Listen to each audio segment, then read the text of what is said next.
Guys, welcome to another day in Krakow, Poland. It's not so much a beautiful day today. The sun's hidden away today and it's a little bit overcast. We've had a bit of rain, but it's not been too bad. Anyway, today I've got an exciting video for you because today I have a guest. My guest is none other than Justin from Justin Eastern Europe YouTube channel. I don't know if you've heard of him before, but he has a great channel traveling throughout Eastern Europe. And well guys, let's go and say hello to Justin. How are you doing, buddy? Very well, you? I'm good, mate, I'm good. So we're gonna have a little walk and a talk. I'm gonna ask Justin some questions.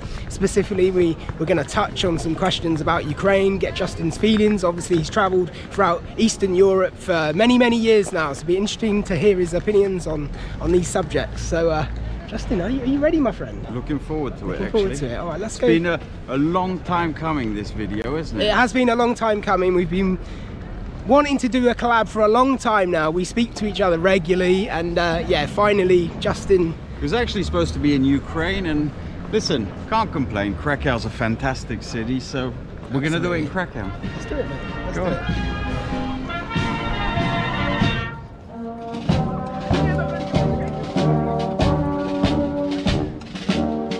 So Justin, your channel's obviously called Justin Eastern Europe. Can you touch a little bit more on that, like specifically why Eastern Europe? Well, Justin Eastern Europe was really, it wasn't just a title of a channel that I thought up. It's actually a nickname because anybody that knows me knows that I've been traveling in this area for the last 25 years at least. It's an area that's always fascinated me. Growing up in the West, obviously you had this idea of what it was like on this side of the Iron Curtain, and obviously when I was old enough, the first chance I had, I set out to Eastern Europe. The first country I went to was Hungary and Budapest. That was in 1996. I was 21 at the time. Oops, I just gave away my age. You can do the maths. And you know what? I fell in love ever since, and that I can honestly say it was a crazy trip. I might make a video just about recollecting that trip one day, because on my first trip to Eastern Europe I actually got kidnapped. Wow. Okay. I wasn't expecting that as no, but it was a scary situation, which I managed to get myself out of relatively easily. But yeah, ever since I've just been in Eastern Europe. I mean, my entire work life, my whole career evolved around Eastern Europe, and now I actually live in Eastern Europe. Well, a lot of people are going to say, well, it's not Eastern Europe, it's Northern Europe. And I get that often, and I can understand why people... I don't have any stigmas with geographical regions. To me, Eastern Europe doesn't sound bad. It's actually a nice thing. Yeah, absolutely. But a lot of people say, we're not Eastern Europe, we're Northern Europe. But I do the dividing line from north to south. So yeah, keep it simple. Keep it simple. So I'm currently in Riga, as a lot of you might know if you watch my channel. And yeah, I just travel around mainly in Eastern Europe. And hence the theme and the title of the channel. And yeah, so basically I built my career around being in Eastern Europe, and as a result I've just become very familiar with the place, and I absolutely love the place. So Justin, kidnapped first time in Eastern Europe sounds pretty crazy, and I would like to ask you more about that, but as soon as you said you're going to put it in a video, I'm not going to steal it from you. So we'll leave that for your channel. Fair enough. I'll tell you all about it just off camera. Off camera? Oh, you'll tell me off camera. I want to make a storytelling video one day, because I've got a few of them actually. One time I actually remember I was in Kiev, and you know, this was before YouTube even existed. This was in my youth. I was in Kiev for a few days, and I decided, you know what, I'll go to a train station, hop on a train to wherever, it doesn't really matter. And I got on this train and headed out of Kiev for about 2 hours, 2.5 hours. I can't, for the life of me, I'll never remember the name of the city I went to. But basically I got off. Outside the station there was a big square with a Lenin statue. Obviously booking.com didn't exist in those days. And little did I realize on this adventure that there's not always a train back the same day, and there's not always hotels. Right. So I found myself stranded in a little Ukrainian village, Right. with no hotel, How'd you do? no way back, and yeah, that was a bit of a laugh. At least I found a bar, Right. and we just turned it into a big party. But As you do, absolutely. as you do, yeah. Absolutely. But yeah, I mean, Eastern Europe, as I said, is something that I've always found fascinating. Yeah, and I got to be honest, I've had a lot of fun in Eastern Europe over the years, and I still do. I still love it. Yeah. It doesn't get old for me. Do you have a favourite city? What's your favourite part of Eastern Europe? If you had to pick one. Oh, that's a difficult one, because I you know, it's so diverse. It's Yeah. so different. You know, obviously I live in one of my favorite ones. I absolutely love Riga. To me, Riga is the perfect combination of the city life, but in a shrunken down, calm pace. Right, yeah. It's not a rat race, is it? It's not a rat race. Like, I mean, I love Prague as well, but in Prague, I just get that London vibe, you know. It's really like happening, and people are busy and running around. Yeah. Whereas Riga, first of all, it's an amazing city. It is gorgeous. It's beautiful. The architecture, the diversity, the culture, you know, the history has so many influences on the day-to-day life of Latvia, which hence one of the reasons why I chose that to be the place to be based out of right now. Yeah, makes sense. On the other side, Bulgaria too is an amazing country. I love Varna. Because you get that, it's more of the resort holiday vibe. Yeah. And I have lived there. I spent a year in 2003 in Varna, I think it was. And yeah, I absolutely love Bulgaria too. And there are many countries, many countries. Ukraine. Well, course, now I don't know you know, with the future of Ukraine right now, it's too unpredictable. Touch on in a minute. Yeah. But yeah, I mean, every country has its charm, every city has its charm, and you know, I have this character where I can really integrate and feel at home with anybody in any circumstance. So I can just as much enjoy being in Prague, taking in all the sights and the amazing views and architecture, or barbecuing in the countryside where there's nothing but some shacks and just a good laugh. So you know, for me, it all has its charm, it all has its uniqueness, and it's all about the experience, and that's what I really like. I mean, yeah, you're talking about the diversity, and which I totally agree with, because I mean, you know, I've not traveled to as many places as you, but I've traveled to, like, you know, Georgia, obviously living in Ukraine, Poland, so I get that thing about the diversity, and I can understand it's difficult to pick a favourite. It's impossible, to be honest. Yeah, for me it would be impossible. Yeah, I mean, recently I went to Tbilisi, Georgia. Beautiful country, beautiful city, you know, beautiful food, but completely different to Poland, obviously. Ah, Georgia is amazing. Georgia's country. Fantastic. And amazing. And the kitchen, the culinary delights you can find in Georgia. Hachapuri. Khinkali. Kharcho, Satsevi, Lobio, all the different shashliks, Khachapuri. Yeah. They have places in This man Tbilisi. is an expert on cuisine. Oh, I love We've eaten well today, haven't we? We have eaten well, which you'll see in his video. We had a very unique, special lunch. But I mean, there are places in Georgia where all they do is these khachapuris, which are these pastries stuffed with cheese. But there's one particular place where they'll make the crust first, then they'll remove the inside, so you've got this really crispy crust, and that's when they fill it with the cheese. So they make like a boat, and they fill it with cheese, crack an egg on top. That's khachapuri pa-ajarski. Every area in Georgia has a different version of khachapuri, which is the typical pastry. And the cooking in Georgia is just amazing. I had the best harcho and hachapuri in this restaurant there, and second to none. obviously, you know, they sell hachapuri in Ukraine, but it's nothing like it is in Georgia. It's a different level of goodness. They take it so seriously there, and rightfully so, because it's an amazing. I mean, kharcho I absolutely love. Yeah. I make my own kharcho because it is. I would say it's my favorite soup.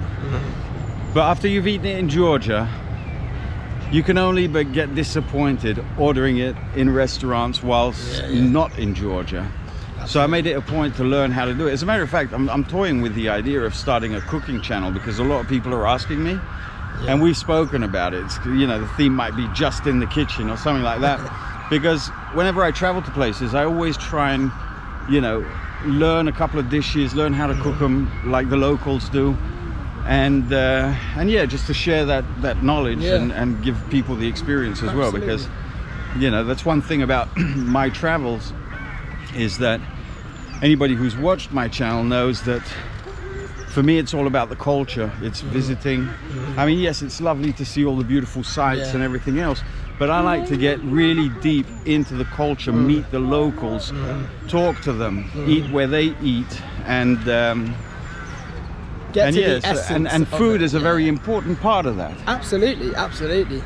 So food creates friendships between people in these countries as well. Oh, it's a bonding experience. I mean, I will rarely eat alone. You'll see in not the video we did today, but my upcoming video, I was in Riga, and I found this tiny little hole. I mean, it's a really obscure, you would never find it, but they make the most amazing Uzbek food. So all the stuff like Uzbek plov, manti, lagman, this is soup, and I decided, you know what, I'm going to show this on camera, but I hate to eat alone. And there was a little old babushka there, sat there, and we ended up having lunch together, and it was fantastic. So yeah, it's a bonding experience for me, the food, and it's the best way, in essence, I think, to. I mean, it would be like saying, oh, you go to Italy and you wouldn't have a pizza. That would be a crime, wouldn't it? It would be a crime. It'd be wrong. So yeah, for me the food is really a major part of the experience. And I think that's the thing, like with traveling as well, you get to experience different foods, you know, new cultures and everything. And for me, I've come across some of my most favorite food now by traveling, by coming to Eastern Europe, you know. Even what we're eating today, which you'll see at another time on Justin's video, you know, the taste is amazing. But if I'd have never come to Eastern Europe, the chances are I would have never tried these certain foods, you know. And obviously, as you highlight in your videos, you go into, you know, real detail of, you know, how this food is made and the culture behind it. And I think, like you say, that's really important. It almost, you know, it bonds you to the culture of these countries, and, you know. Oh, absolutely. I mean, even when you meet a person from that country, it's one thing if you say, I've been to Tbilisi, it's very nice. It's another thing, say, I've been to Tbilisi, let me tell you, the kharcho in Tbilisi is amazing.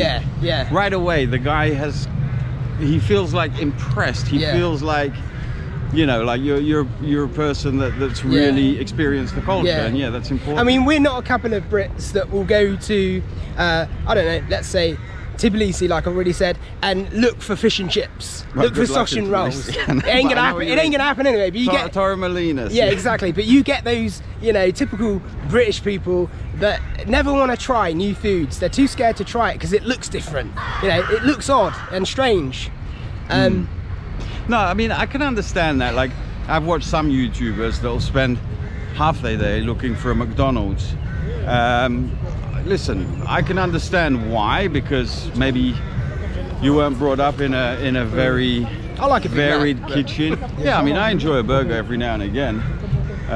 But when you're traveling, exactly, you know, give it a go. Yeah, absolutely. I mean, there are limits. I think we were speaking to your dad earlier on, or was it yesterday in the restaurant? I mean, we were talking about his dad spends time in Vietnam and whatnot, and I said, oh, you know, the food there is unusual, and they've got these fetal eggs, chicken eggs, that basically you open them up, there's a fetus inside, and you eat them.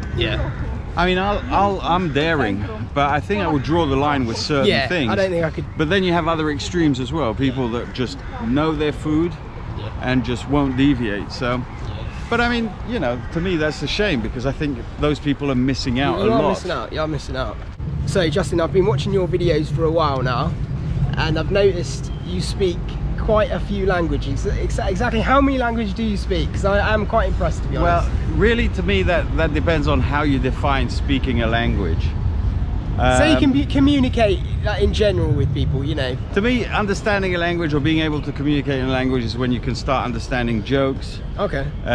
When you can have a debate, an argument, then I would say yes, you speak a language. To be able to communicate, the reason why I say that is because I can actually speak 6 languages. 6, okay.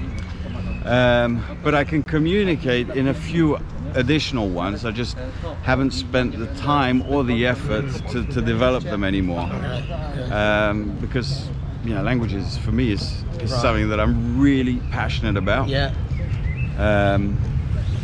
And it's something that I work on every single day. So it's basically like your hobby, basically. It is a hobby. It's a passion. It's a hobby, and it's useful. And it, you know, I mean, the way I see it, when you learn a skill in life, whatever it may be, it can be a car mechanic, you could be a doctor. Yeah. So that skill, you know, like increases your potentials in life. Absolutely. Yeah. But the minute you start adding languages, you not only grow that way, you broaden your market scope. So for instance, if you can add a language, let's say for instance you added Russian, that would be between 300 to 500 million people around the world that can speak Russian, for instance. So there's absolutely huge value in that. Yeah, it opens a lot of doors for you. Yeah, it does, and it has. And I think it really allows me to land in a country, let's say, and almost immediately feel comfortable interacting with people, even if I can't understand the language, because it's just something that you develop. And there's nothing worse than sitting with a bunch of new foreign friends and you don't understand what's going on, because you always end up feeling left out. I've been there. Once you start understanding the language and you can start interacting yourself, you start feeling a lot more settled in the country too. Well, I mean, I heard you speaking Russian yesterday with your wife in the restaurant, and I gotta say, I'm impressed. You are much more comfortable doing it, let's say, in an intimate setting than you are, let's say, on camera. I've noticed you've got that a lot. less pressure, that's why. 6 languages is impressive, mate, though.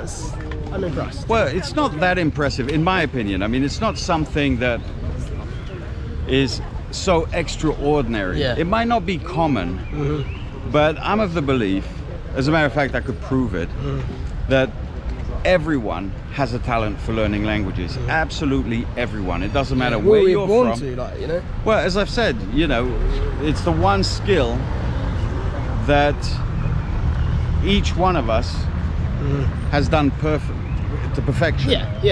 So you're born, you speak nothing. Your brain capacity is much smaller than it is now, yet you learn to perfect a language. The problem is, the older we get, we become too smart for learning languages. And the idea with learning languages is that you've got to keep it really simple. As a matter of fact, I'm actually developing a course right now on not how to learn a specific language, but just where I share my techniques, my system for learning languages, and it's quite effective actually. I mean, when you're a kid, when you're a baby, you're like a sponge, aren't you? So you're soaking it all up like a sponge would soak up water.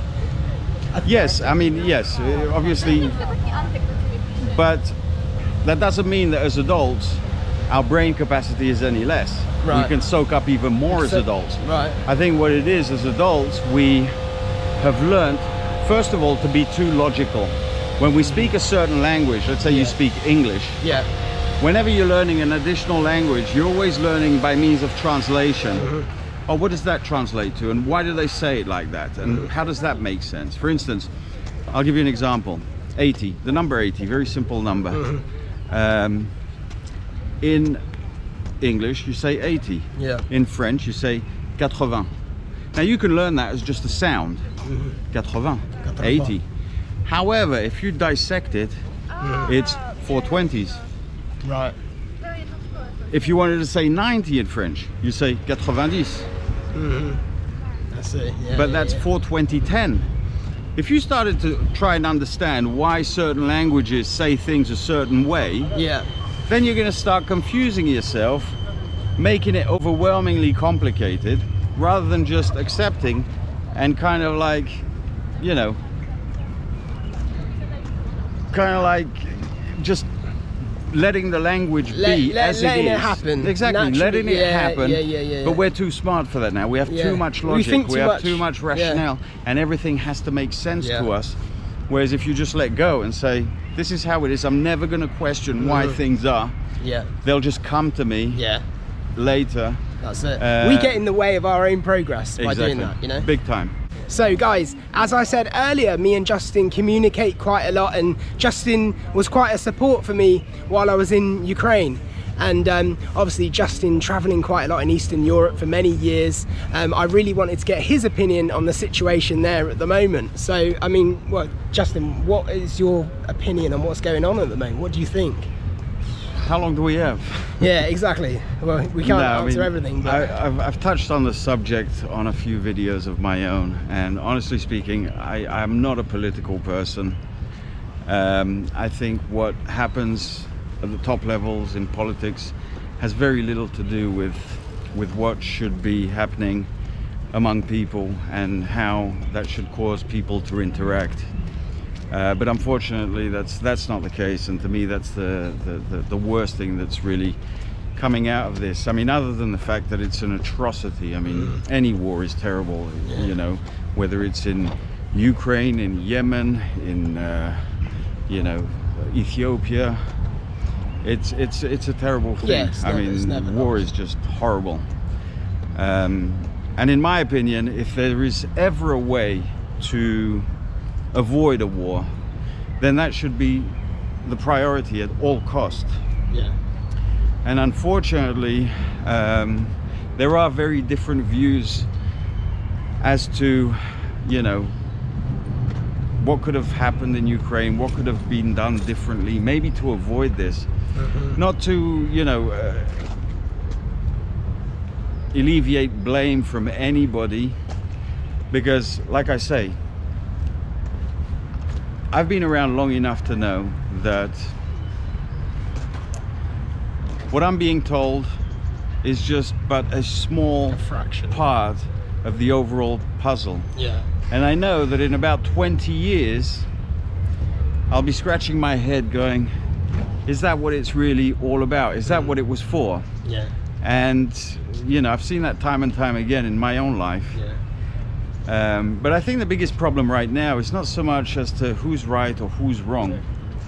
It's that the situation in this region is very, very complex. Especially in the 15 republics, the former Soviet Union. Some were part of the Soviet Union voluntarily, some were against their will. Some have a much bigger and longer history with Russia than others. So it's not really the same thing. Now, Ukraine is very unique in the sense that, you know, the country was always divided in two parts. So you had the east and the western part of Ukraine, and the eastern was always predominantly Russian. Now, that doesn't mean that anybody wants more. It doesn't matter if you're Russian or Ukrainian. Nobody wants to wake up in the morning to the sound of shelling and worried whether you're going to make it out alive with your children. You know, you're going to hate anybody that puts you through that.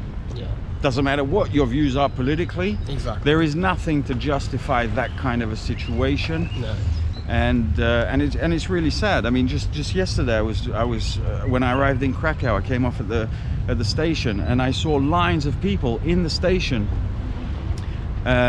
lining up at a soup kitchen, because I mean, it's amazing what the Polish people have done in terms of organizing they've been great efficiently. You know, the way they're handling this crisis. You know, and signs in Ukrainian everywhere, making it super simple for people and everything. I think that is fantastic. But politically, I tell you, it's so complex. There's a history behind all this. This is not something that just erupted 3-4 weeks ago. Yeah.